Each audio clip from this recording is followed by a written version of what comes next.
The Book of Jonah, the final chapter, chapter 4 verses 1 to 11. Jonah's anger at the Lord's compassion. The conclusion. Jonah was distraught that God had spared Nineveh. He expected the ashes of destruction, not the ashes of repentance. Jonah didn't want them forgiven.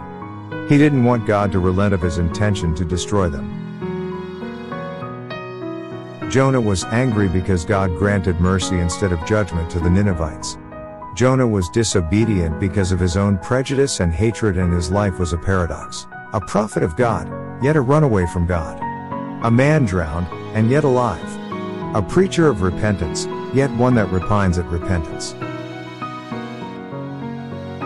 He fled to Tarshish, for he knew that God was a gracious God, and merciful, slow to anger, and of great kindness, and repents of the evil. But Jonah's prays to die, then to live, according to chapter 4 verses 1 to 3.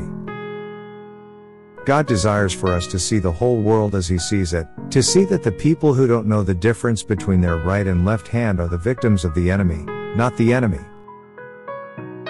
God's desire is for us to be available so he can express his compassion toward those people through us. God desires for us to be a sign in our generation.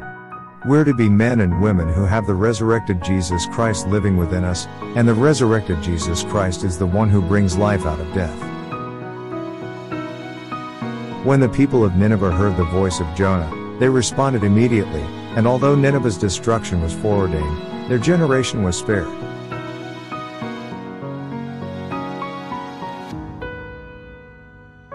The same is true today. The destruction of the world is foreordained.